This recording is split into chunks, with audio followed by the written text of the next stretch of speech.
And a very good evening, everyone. Welcome into the new season of The Box Seat. Yes, season 2018-19. Hope things have been going well for you. Michael, a lot's been happening on and off the track. Great to have you part of the show again. Mate, nice to see you again. A big hi to everybody. We're back and building up to the New Zealand Cup, which is pretty much what we all do this time of the season, isn't it? We start thinking about the Cup and starting to intensify that, Gregory. We've had some good racing already, but more horses coming back this weekend, like Jack's Legend, who ran second at it last year. A lot to discuss. A lot of things have happened.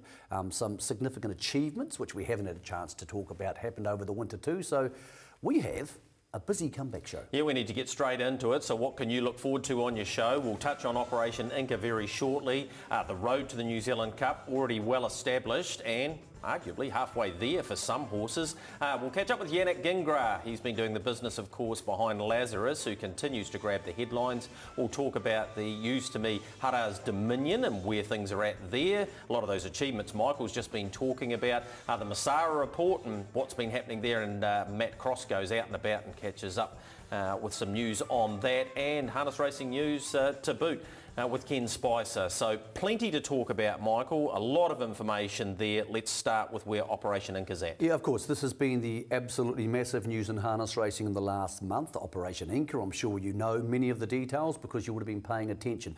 A police investigation into a couple of different sets of charges. Saw some raids and then some arrests in Canterbury and one in Manawa 2, Palmerston North, over the last month. Now, at the moment, those charges and those court cases are what's called sub judice. That's what means when a case is in front of the courts for consideration, even at this early stage, it cannot be spoken about in the media. So we can't talk about it. So Greg and I will at some stage try and update you on the show. We're not going to shy away from that in any way once those facts become more open in the public arena. At the moment, what we do know is that the people who are involved and have been charged have been excluded from going to the races at this stage. Now, by the time you watch the show, that exclusion, which is to be considered by the Racing Integrity Unit, may come back off them. At the moment, they can't go to the races and therefore they can't train or drive at a racetrack. We do have court dates set for next Tuesday for some of those who have been charged and the week after for others. Matt Cross went out and spoke to the chairman of Harness Racing New Zealand, Ken Spicer, about Operation Inca. Ken, do you feel as though Harness Racing New Zealand have been kept informed about Operation Inca in regards to the raids and the investigation?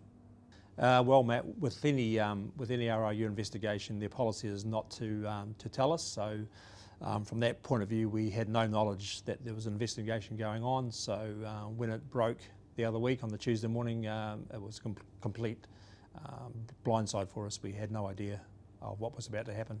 Okay, was there some sort of course of action that you guys took when you were broken the news? No, we got together, but at the end of the day, it was a police investigation, so we sort of had to let it unfold. And even now, we haven't progressed to the stage as to what we might do next. We're just waiting to hear back and see what comes of the investigation. What about the awards this week? Was there given any consideration to postponing or cancelling the awards? No, absolutely not. There was never been raised and never been discussed. I think the awards would have gone on regardless and are going on. So no, that was never a possibility that they wouldn't go on. What about the relationship of Harness Racing New Zealand and the RIU? Where are you kind of at with that? Well, it's always been good. It's probably not the relationship that we struggle with. It's the way the RIU is set up as opposed to the codes. So I think going forward, we'd maybe look to see if we can sort of bring the codes closer to the RIU. But in terms of our relationship, we have a good working relationship. We haven't, obviously, with this being a police investigation, the RIU haven't been involved at this stage as yet, so we are yet to hear from them, but we will no doubt be briefed at the end of this week. Okay, what do you kind of envisage with these court cases, and whose hands do it therefore go into afterwards? Is it a Harness Racing New Zealand matter, or is it an RIU matter? Well, I think it's worthwhile pointing out that HRNZ make the rules, the RIU enforce those rules. So at this stage, the RIU have brought the rule in that keeps these people away from the racecourse for the time being. Now, whether that holds up, we will see in the course of this week. After that, once it's in the hands of the courts, it may come back to HRNZ to determine whether these people should be allowed to continue. There is obviously there's a view that you can't stop people from going to work, so all those things would come into play. So we'll just have to wait until we get the information, which we haven't received yet, but we're thinking it will be released on October the 2nd when these guys go back to court. So we can't do much until that point, really. There's a sense of frustration, obviously, within the industry. Is that frustration? Do you feel that? Oh, as well? yeah, definitely. I mean, we're getting asked all the time what's going on, and we don't know. But in saying that, we've just got to follow the process. As I said, it's a police investigation, and we just let it. We'll have to follow its course. As I say, we should know more when it gets to the second court date on October the 2nd. So until that time, we've just got to wait. How do you feel about the media coverage that Operation Inca got from the moment it started? Yeah, that's probably been the biggest concern. I think it was we've been dragged through the mire here, and the media seem to know a lot, and know a lot pretty soon. So I don't know what's going on there, but that's one thing we'd like to find out further down the track, how they actually know about these things. And yeah, it's not a good look when you find out that you're on the front page of the paper and TV1 News for all the wrong reasons, really. So no, but that's one thing with that we'll have to follow up and just see how that came about. What comes next? What's the general overview from your perspective as to what could unfold in the next month or so? I would imagine that once the information is available and we know exactly where we are,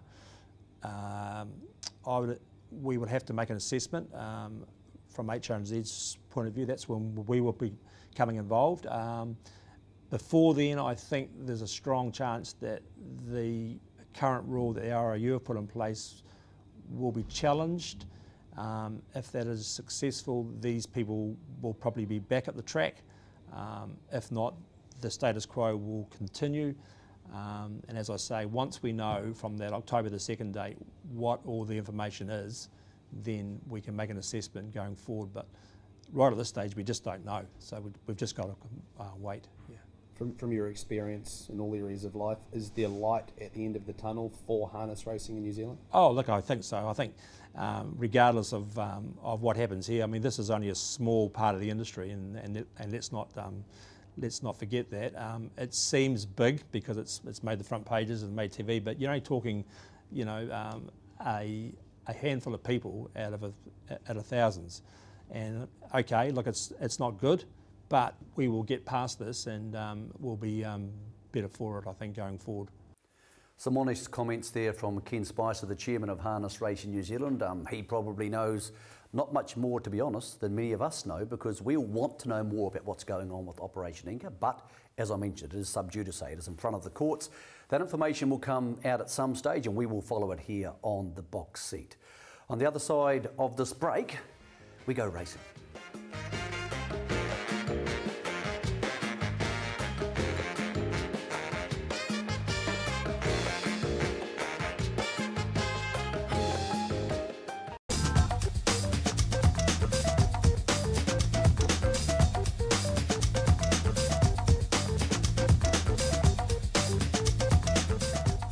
Time for us to get back into some racing. The traditional first race for the open class horses, and many years ago it was a key to getting to the Cup in the right sort of form.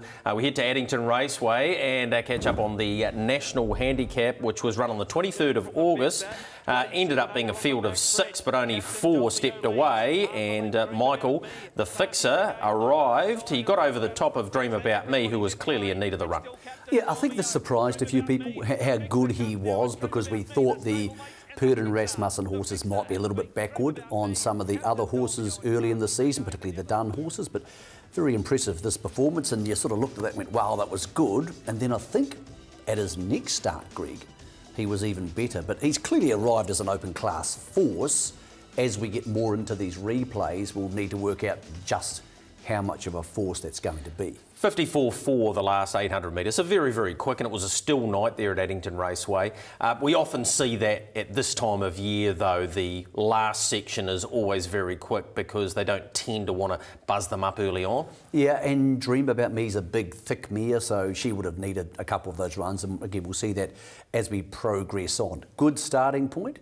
Off to the Morris Homes Vase next, and a lot of the same horses turning up in the same places again, Greg. This time different though. There's the fixer outside the leader, so no favours this time, and Dream About Me on his back, but the same result. And I thought this was more of a stand up and be counted performance from the winner. After this, they started to talk about the potential for the Victoria Cup. So this was the performance that suggested, Greg, not only are you going to be in the Cup, but you're actually a player for the race. Yeah, well, that's right. Guaranteed start in the Cup. That was the absolute key to that. Captain Dolmio leading them up there. Alta Orlando, he'd missed a bit of work and therefore his run was full of merit. And when we get to the Hannon last Sunday, you'll see that he's clearly gone on from that because he's very good in that. The next race is the New Brighton Cup. And again, this was automatic entry race in terms of getting straight into the New Zealand Cup. And a lot of these horses, particularly Let's Spend a Night Together, hadn't stepped away, or a couple of them hadn't stepped away in the previous two runs. He finally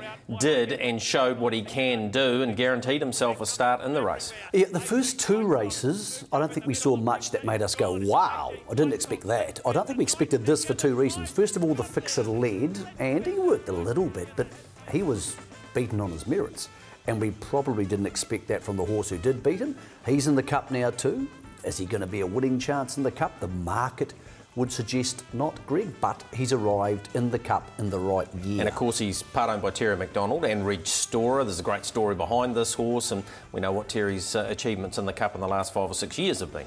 Yeah, look, he's in the race now, Greg, and that's a real bonus for a horse who may have struggled to make the race. They might not get 15, but on his rating he might have struggled, Greg. So he's there now, and the Dunn stable, which is basically a two-man operation, is going to have a huge, huge hand in the Cup on this season. As we see these replays, those colours, or the Captain Dolmio version of the colours, different red, white and black, are just so prominent in these lead-up races. So that was a look at the first three in the South Island. We need to have a look at the best chance from the North. His name is Star Galleria, and he was outstanding here. Yes, he got the right run, Michael, but he smashed his own record by almost 3 seconds, and when he lets down like this, he's pretty impressive, isn't he? Well, great performance, fresh up, because he was there to be beaten at that sort of time.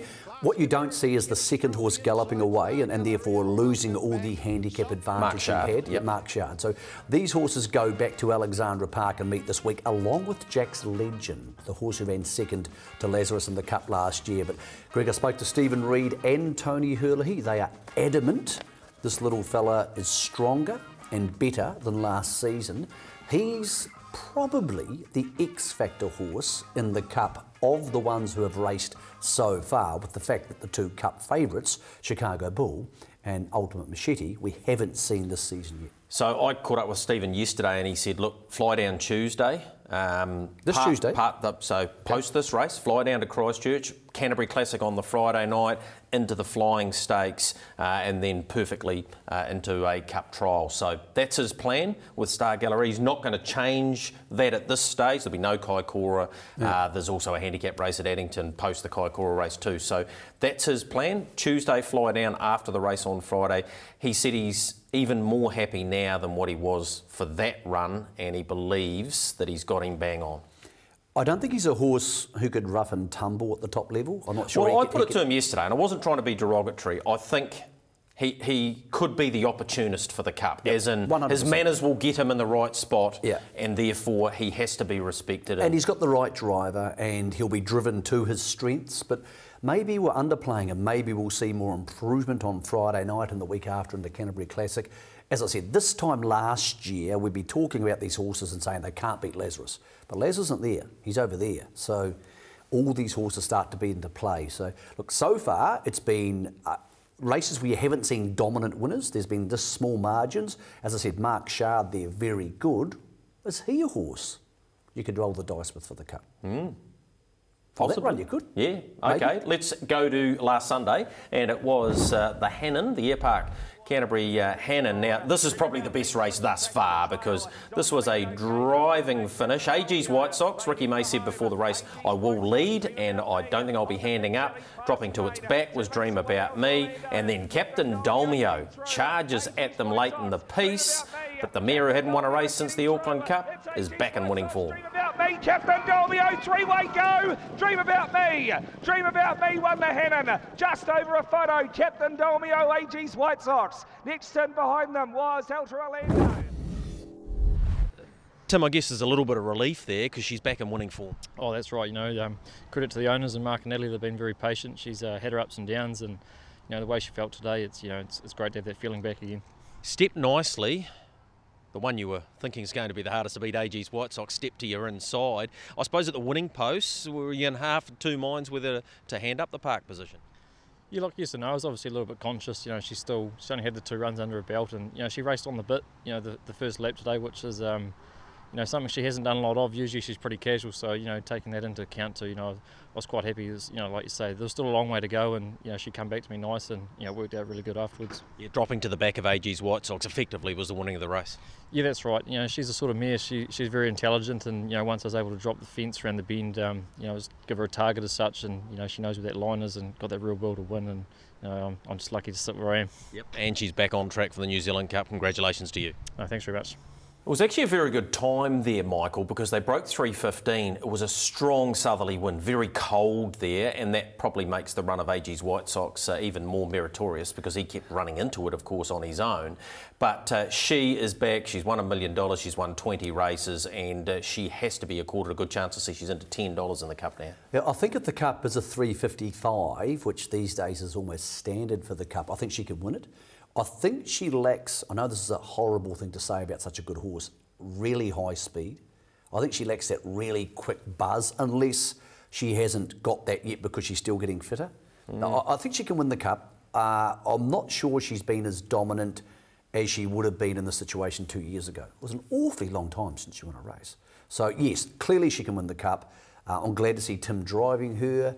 I think he'll probably look to drive her that way in a Cup, maybe try and hug the markers. And AG's White Sox was really good because Ricky made a smart decision. If he starts handing up all the time on that horse now, Greg, you know it's going to happen. He's going to get no respect. Yep. Regardless now, for all the lead-up races, in the back of the other driver's mind will be, okay, Ricky may not just hand this up. So he's clearly developed and become a really good horse. And good to see Captain Dolmio back. It's a really good story, the Captain Dolmio story. It's a good syndicate of guys who own him. They've been really patient. I thought he might be finished as an open class force. Yeah, but he's been in front in those other couple of races. It was nice to see him driven in behind, just the way the race, you know, panned out. But he actually found the line really strongly. His last 100 metres was good, and that was a good string to his bow, I suppose. We haven't seen it for a while. Yeah, look, he's a place chance in the Cup, no doubt about that. Ultra Orlando's going pretty well.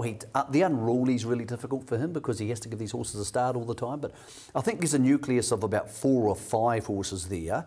And then you add Star Galleria, Jack's Legend, clearly, who comes back on Friday night. Then you get up to 7. And then Ultimate Machete trialled today. And we also have another one of Mark and Natalie's is going to trial today. Potentially they could have 4 in the Canterbury Classic next week against Star Galleria. It's going to be the key race. Yeah, that's going to be an awesome. That and the Ashburton Flying Stakes. And then, of course, Chicago Bull. Now, so Alleluia has had a late entry fee paid for him to come across. He won't be a factor in the market. Yeah, well, that was 4,000 plus GST. Yeah, so they're not now, mucking he around. actually got nominated, not last year, but the previous 2 years. Yeah. So they're very keen to come. I think Greg Mitchell owns him, and from he's Queensland. really keen to bring the horse. A big-time owner, of course. And it did finish third in the Blacks Are Fake. So I spoke to Brian Rabbit about that. He said, look, unofficially, probably would be in the field at the moment, like the back end of it, but... Well, it tends to drop away. Yeah. But the big one, Chicago Bull. Now, Chicago Bull goes to the Victoria Cup October 13. Busy weekend for racing October 13. It's Everest Day, of course. And then he's likely to come race at Alexandra Park if that race holds up about the 26th and then head down. But they might need to rejig that if the race isn't going to hold up. But if he lands in New Zealand, he might go close to being favourite once he lands, because I'm not sure he'll come, but they say he's coming. So you add Chicago Bull to those horses we've spoken about. Chase Auckland won't be there. He's just starting fast work again this week, and he's probably going to even miss the Auckland Cup, talking to Mark last night. So he's more likely to become a Chariots of Fire horse. But that nucleus of 8 or 9 horses there, It's intriguing, Greg, because there's depth, isn't there, for a change? Most of them can probably win. And again, we go back a step. This time last year, Lazarus was so dominant. And it's cool to watch, but there's not a lot of nerves involved in it. So, look, I think it's going to be an awesome road to the Cup in a very different capacity to what it was this time last year. And that market could fluctuate a bit, but Ultimate Machete will trial today, so you'll catch it on hrnz.co.nz if you want to see where the present Cup favourite is at. That key moment out of the Hannon that I spoke to Tim about was right here. So Don Domingo in the trail, and he drops off, which allows Dream About Me, who at this stage was in a very precarious position. She was. Lockaboom was outside her. Once Tim was able to duck down to the marker pegs, it became her race to lose. In fact, I thought she would have sprinted quicker. But again, I think she's lost an inch of top speed, or she's still running the fat out of her system. And she still looked pretty round. And maybe she'll sharpen up. Ultra Orlando outside the leader, as I said, he's comparable with these horses. He went very good. It's just really good just run the from him. unruly's brutal for him. But look, I think AG's White Sox is actually better in behind. Incidentally, Ricky May got a couple of $100 fine for this, for I think 11 strikes with the whip, which is one too many. In fact, in the last, he got charged again for 12, which well, there's a touch. I don't know. He got 3 days holiday. There's a touch of irony in that, because if somebody said to you, is Ricky May, watch this for Timmy. Oh, there you go. Yeah, it's AG's White Sox saying, how That'll dare you learn get you. past me? If you said to people, is Ricky May a whip driver, they would say no. No. So, look, that's the rules. Yep. As you know, the rules apply to most people unless you're Billy Slater, in which case the rules don't apply to you. Don't apply at and all. you can do whatever you want. Speaking about Ricky May, here's what he had to say about getting beaten in the Hannon. Ricky, whilst you'll be disappointed you didn't get the win, you must be delighted the way he raced. Yeah, no, he went pretty good, Greg. It's pretty windy out there going down the back straight, and he had to go into it twice. So, you know, they went 3:14, so it's one of the better run races in the open grade races this year. Yeah, and of course she dropped to your back, unbeknown to you, about the 300 metre mark, or maybe slightly earlier than that, and that was probably the winning of the race. Yeah, definitely. Yeah, just enough, really, just enough to beat me. No, he did a good job, and he was pretty close. Nathan, nice to get reassociated with this horse, and he's raced really well. No, it was a super run, Greg. He sort of, really found the line good, so we're wrapped. Yeah, look, if he had have been maybe one place closer, he might have gone close to winning, because he's been beaten a short margin, but his Cup campaign clearly back on track. Yeah, for sure. I think he just sort of struggled to get round that last bit of the bend, and it sort of changed my plan from sort of coming out to coming in. And if he had got out and balanced as I would have liked, he would have been pretty hard to sort of hold out. But no, look, the Cup campaign's definitely still going 100% well. So we had a look at the lead-up races thus far, and of course there's plenty still to happen in the next couple of weeks. So let's have a look at the market as it stands for the Christchurch Casino New Zealand Cup. Ultimate Machete, you mentioned him going to the trials, Michael. The shortener there, if you like, Chicago Bull, because he didn't open at that price. He opened about $20 odd. Opened at $26 Yeah. because a lot of people doubted he would come.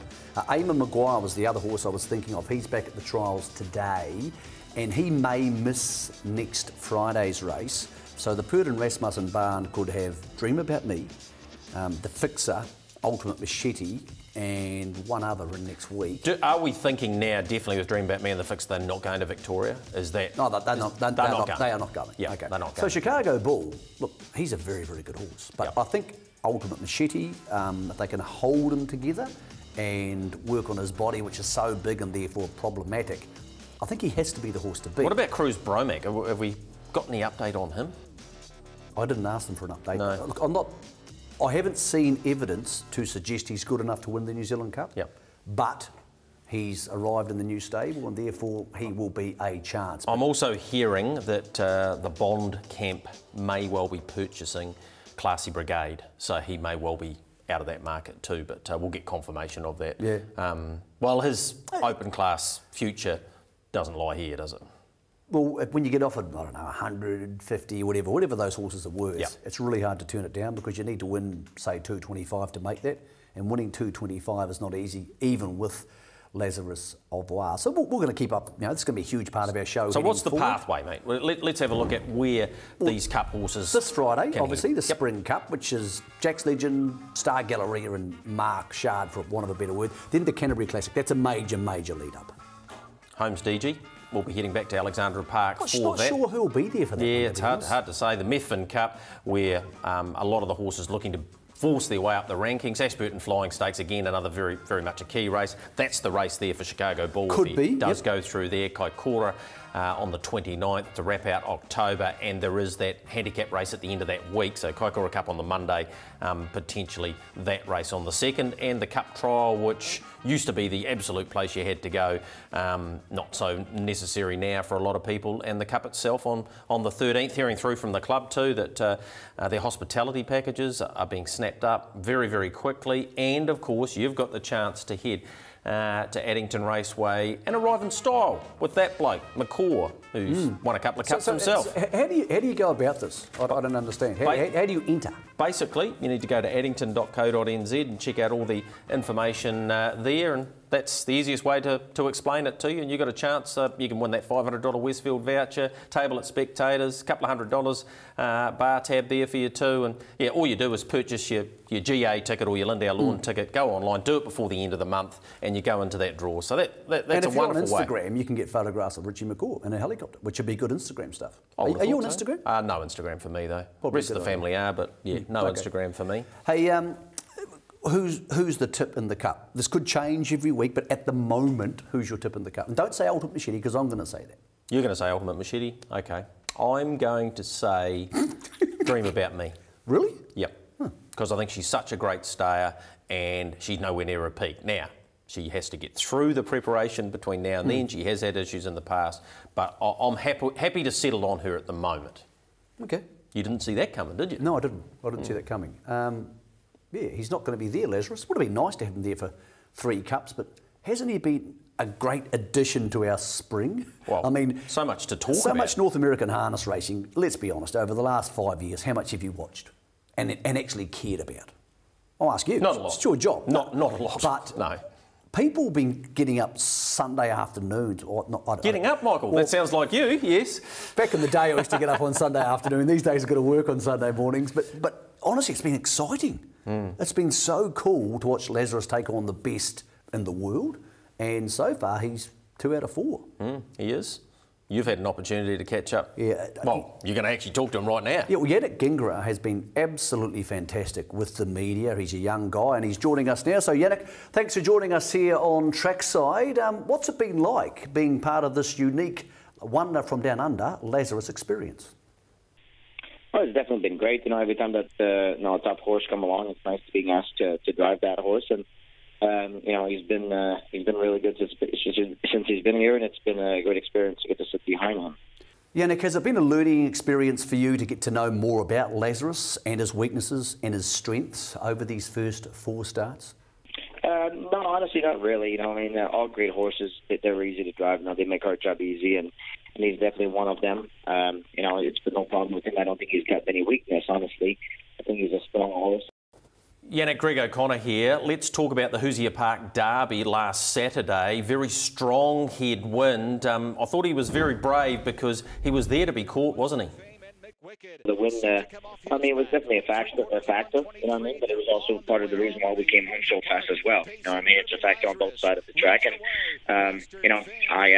I was happy with the way he raced, and he came on good, and it was definitely a good mile and step in the right direction for him. Don't Tell Me Again, it's Lazarus. McWicked charging late. Here's Don't Tell Me Again, it's Lazarus. Lazarus, no miracles a night needed.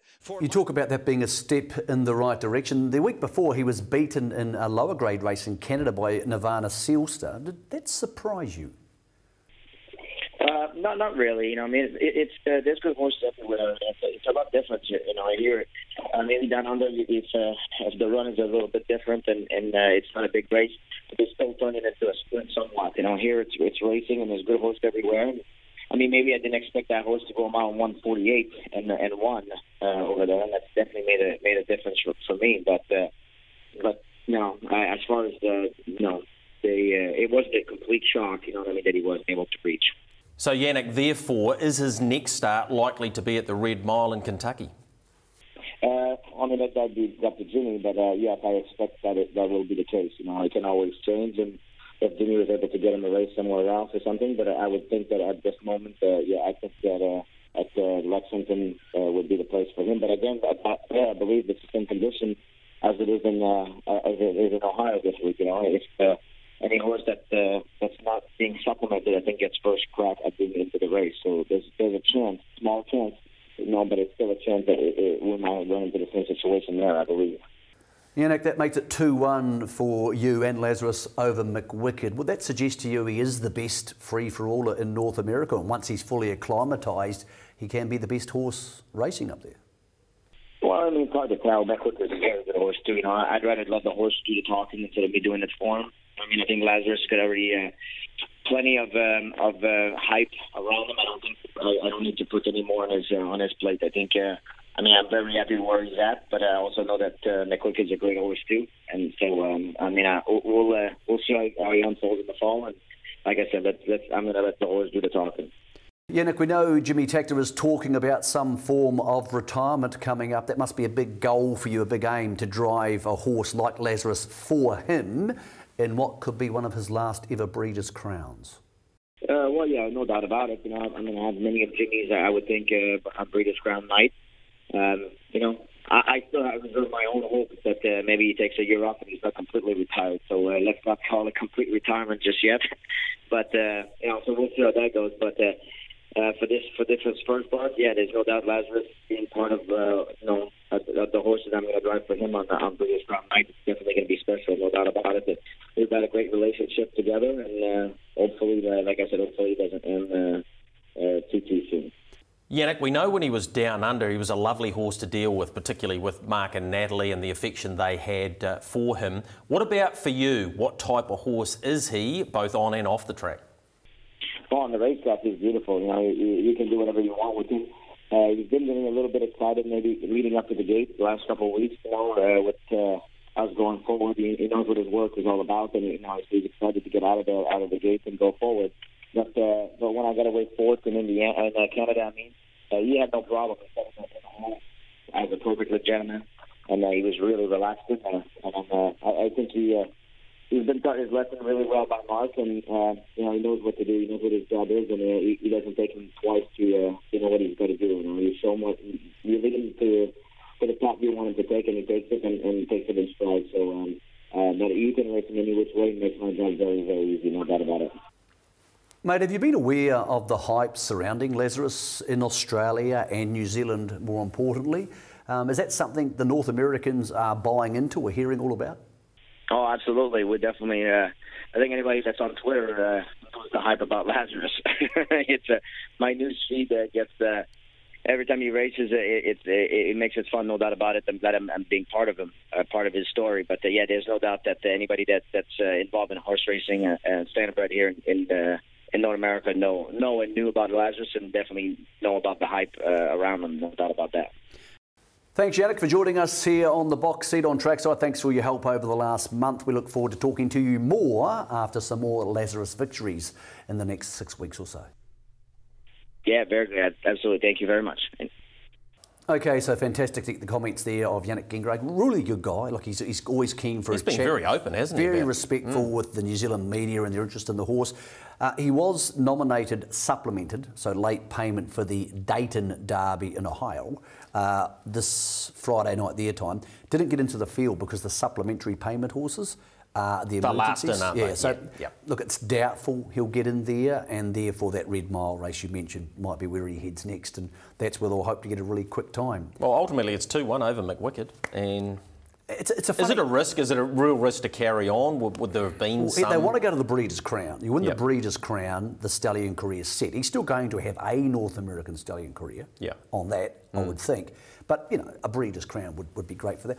I think had this gone the other way, had he started off with an all-right win, couple of seconds, then won like he won the first start, then in the Dan Patch, we'd all be going, ooh, this is so amazing. But because he started so high and that he had a couple of defeats, people were like, oh, was that just all right?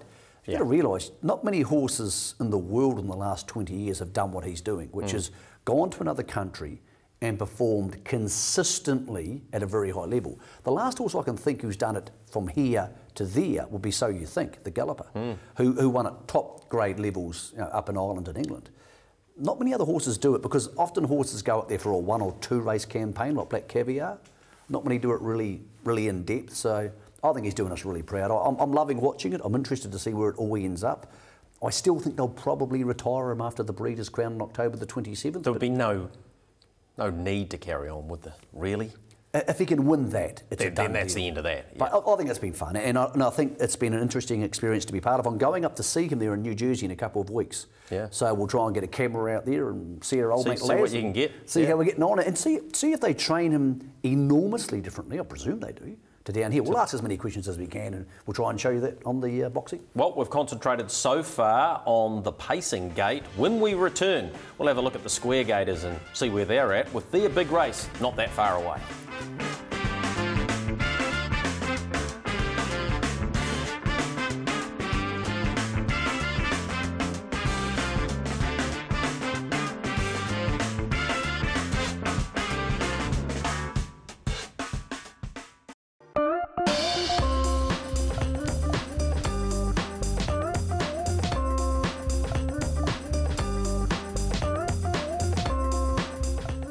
The Rowe Cup winner returned to Alexandra Park off 50 metres, Michael. If we'd said in the last 2 or 3 years that Speeding Spur would be our next $1 million trotter, with all of the issues that he's had, you might have been left scratching your head. But the way he's going and the way he did this first up, there's every chance that he will. He's close to 900,000 now. It never looks that pretty, does it? Like, he's not the most fluent horse in the world, and he's not the fastest horse in the world, and gee, he tries hard. He comes wide here.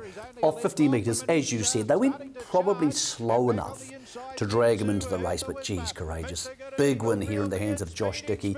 He's back this Friday at Alexandra Park to take on Le Monde and Temporale. Probably the best early season Alexandra Park trotting race for a very long time. A mile trot, free for all, it's right up his alley. I'm about to tell you something in a couple of minutes you might want to stick around for, because after what I'm about to tell you, I think Speeding Spur should be favourite for the Dominion, but we'll keep on trucking. A horse I had completely forgotten existed. I don't mean to be rude by saying that, but I had no idea where Marcoola was. You just found out, didn't you? Yeah, I found out about 2 weeks ago. And this was a very good performance. He was parked up early, really similar to Dream About Me. He was able to drop to the trail in this race. It was probably the winning of it. Spoke to Clint Ford after it, and he was pretty critical of his own drive, which is pretty typical of Clint as well. But this was a great performance. He appears to be back, and it was a good finish, but he was able to get there, Michael. And we need Marcoola. You only have to go back a couple of seasons to the free-for-all when he took them on for the first time. Mombay only just got past him. 3 days later, he won the Dominion. He's won over 230,000. He had 6 months to the day out. He's had 4 months' work to get back to this stage. They'll go to the Canterbury Park Cup next week. Then he'll more than likely go to Ashburton and straight into Cup Day. Kaikoura is a possibility, but unlikely at this stage. Good to have him back.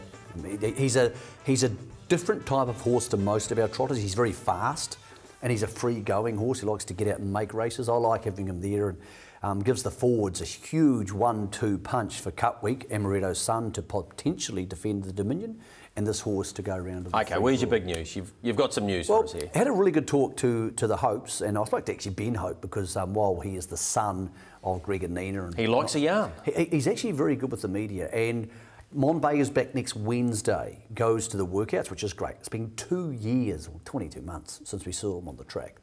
Heading to Ashburton, yes. Then the free-for-all on Cup Day, yes. I said, Dominion handicap? He said, we're not sure.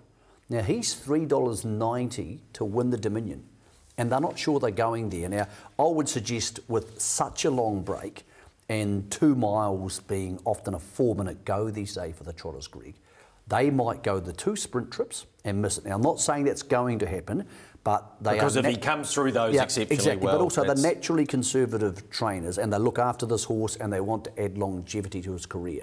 So he's 3.9. Which means he shouldn't be 3.9, and for that reason, Speeding Spur, who we know can win over 2 miles because he won the Rowe Cup. So he deserves to be favourite now. So he's 550? Now, great things happen we've seen back already. Winterfell spoke to Mark Purdon last night. He'll have 3 runs, then they'll decide on the Dominion. Great things happens at the trials today too, by the way. Okay, cool. Le Monde, really good the other day. He's back at Alexandra Park on Friday. Like, take Le Monde. he has to be more favoured than Muscles Galore, who was good the other day, but I think someone must have had a bet on him because he's way too tight for what he is. Yep. Temporale, Tony Hurler, he said bigger and stronger. Kai Valley Bluer, I doubt will come because the Inter Dominion is on his back doorstep. He might come. I spoke to Lil, he might. And then Ronald J is just too tight in that market. That's just, there's a couple there are wrong. Ronald J's too tight. Harriet of Mott's too tight. It starts this week, of course. And Muscles Galore's too tight. So we race Friday night, 3 of the big guns against each other. Wilma's Mate is entered for the race at Motukarara, the Banks Peninsula Trotting Cup. Some interesting news around her. David Butt, I spoke to him on Sunday, he said, I can't drive her. He drove her at the trials last week at Methven, and he's still suffering from a little bit of imbalance and dizziness under those sort of stresses. He said, I'm going to continue to drive, and I'm going to drive maidens and those sort of horses, but he said, I can't do her justice as old mate. So Wilma's Mate looking for a new driver, and Davey Butter said, I won't be driving her or any of the really serious horses in the foreseeable future. So a winding down of Davey Butt's driving career for the meantime, Greg. Okay. A winding up of the career in terms of Cherie Tomlinson. She won the Dominion last year with Amaretto's son, becoming the first female driver to win that race. We are going to use her talents off the track too, and she's going to catch up with a whole lot of the young people around this country. Hi, I'm Cherie Tomlinson, Group 1 winning driver on Amaretto's son in the Dominion. Over the next couple of weeks, I'm going to be catching up with some young junior drivers and seeing what they've been getting up to. Are we going to pay her or not? Well, probably not. She's really keen to do it. And okay. She's got the talent. She knows all the people. She's going to be getting around a few of the... She's already done a couple. So we're not going to pay her, are we? Not at this stage. No. Budget doesn't allow for it. But it's going to be nice to have a young female input on the show, because this isn't just an industry for old dudes. I mean, you know, I know we're old dudes, but yeah, that'd be cool. I'm looking forward to seeing what she comes up with. Yeah, and she's really keen, and I'm looking forward to her getting around Canterbury initially, and we'll just see how far afield we can get Cherie around. Okay, Breeders' Crown has been run and won, and another very good series there. The Kiwis only had the 3 in. This is the feel-good story of the whole series for the New Zealanders, Showgate and Regan Todd. Good young trainer, very proactive young trainer. Horse who started with Mark and Nat and needed the beach and the time, and they took it there. He timed this to a nicety. Mark Purdon drove. He just couldn't have got the timing any better, because she trialled midwinter and she looked hairy, and I thought, there's no chance this is going to win. She's got better and better and better. This is a young man, much like Jack Harrington, who got his first Group 1 in the same carnival the previous year, who gives me confidence that he's going to head forward and be a very good trainer in the future. And Regan that Todd, win, when was able to beat Paramount King in the Sales Series, that's when the plan obviously unhatched. But let's hear from the winning Group 1 trainer. Group 1 winning trainer, Regan Todd. That's got a nice ring to it. Yeah, hopefully I can get a few more of those next to me name. Tell me about the plan to take Showgate across there. I suppose it really came into fruition when you won the sales race here at Addington. Yeah, definitely, and she missed out on the jewels with the money that she hadn't earned enough money, so yeah, we sort of had a good think about it after that, and yeah, glad it all paid off really. Look, what about the opportunity to not only take her to Australia and be successful, but to hang out with that bloke Purdon being Mark? How much did you glean, and I'm sure you were taking notes day by day when you were working with him? Yeah, that's probably the best thing about the whole trip, Greg. Not very often you get a chance like that to work with the best of the best, and yeah, they leave no stone unturned, so yeah, it's a good learning curve. And in terms of that, it's only got to enhance your, I suppose, appetite to want to get there and do that sort of thing again. Yeah, definitely. So yeah, it's been head down, bum up since we've been back, and yeah, try to find the next Showgate really. Yeah, and what about her? What's her progress, and when are we likely to see her on the racetrack again? She's currently up at Whitelocks, Braden and Caroline Whitelocks, having a spell with her good mate Lucy Tiffany, and yeah, she's due to come back start of October, and yeah, she'll have a couple months, and then we'll sort of build up for maybe an Auckland campaign to see how things are going. All right, massive result for you. Congratulations, and yeah, continue on your winning way, mate, because you're doing great things. Cheers, thanks, Greg. Of course, he was a big part of the Master Lavros campaign, where he won Dominion, Row Cup, a couple of Dominions, and Mark Jones was at length to say how Regan had a huge part to play in that, Michael. I had a horse with him it wasn't much good. But his communication was really good, and he ate the most he could get out of that horse. So he's a young trainer who I would have no issue putting a horse with again. Yeah. So for what it's worth, get some of those young guys coming through, Greg. We need them because there's a lot of trainers who are established who are in their 40s or older. And as I said, young guys like him and Jack Harrington, Kyle Marshall got his first win as a trainer the other day. Yeah. These young guys are crucially important to the game. Stress Factor, I kept talking about that Sale Series race, finished 5th, and that actually won itself a Breeders' Crown as well. So well done. Brent Lilly trains Stress Factor, I'm pretty sure. What about Princess Tiffany? Yeah. What a stunning season from Princess Tiffany. She's sort of become a little mini juvenile champion without us sort of thinking about it much. Yeah. And here she was. She went there and look, she was just way too good. These Emma Stewart horses are not easy to run past. And she has set Park outside Kualoa, who's a big, strong munter, and she's done this. Our Princess Tiffany does it again. What a win. Our Princess Tiffany, Mark Purdon, have beaten Kualoa and Chris Halford. Fantastic race. Yeah, so emulating what Party On was able to achieve by winning the Jewels and then the Breeders' Crown. I think that was about 11 Breeders' Crown training successes for the All-Stars team. So when they tend to target their horses, I don't know how many starters I would have had over the years, but not that many. I'm not sure I've seen a better juvenile filly than her. Dream About Me might have been better. I don't know, it's hard to compare them, but you can't do more than be unbeaten. And unbeaten, South Island, North Island, Jules was an amazing performance. She's worth a stack, and well done to the Whitelocks. They put a lot of money into the game, and they've now got 2 Group 1 winning fillies from last season. That gives them a lot to go on with. So look, she could be anything at 3. Another masterpiece. He won a great race because he was in the wrong spot throughout. And he was in a race he couldn't win, a long way from home. And those Emma Stewart 2-year-olds are really honed down. And I thought it was a select little Breeders' Crown campaign. From a Kiwi point of view, yeah. And we've done a pretty good job. Princess Tiffany, by the way, you won't see till after Christmas. She's not coming back until the New Year. She's having a wee spell with her good friend Showgate, as we found out. It's nice to make friends, Gregory.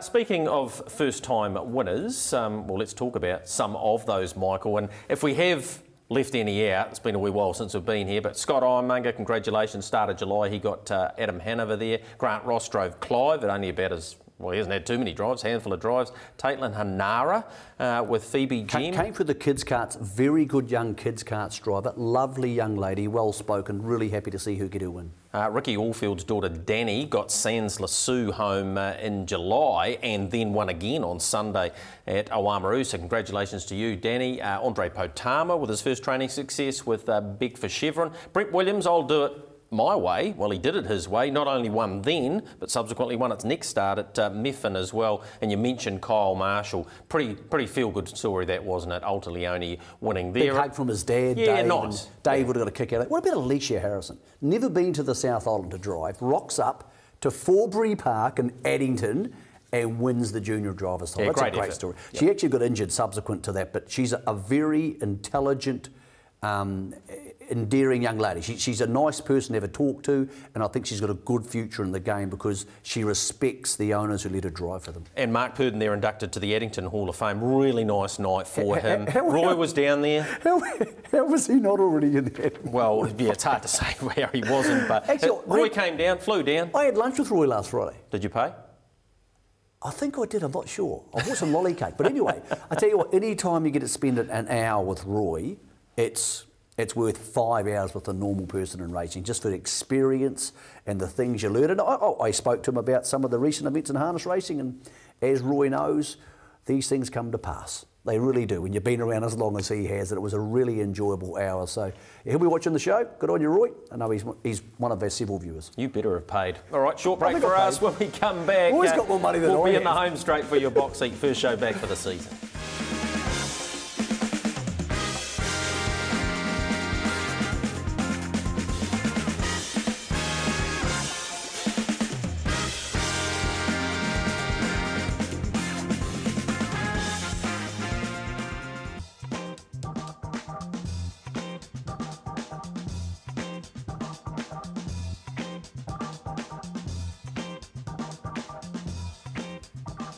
We are charging for home. Gee, we've got a busy week ahead, Michael. Not only the race meetings that are going to unfold over the next 5 or 6 days, but it's also really important around the industry because it's AGM time and it's awards time.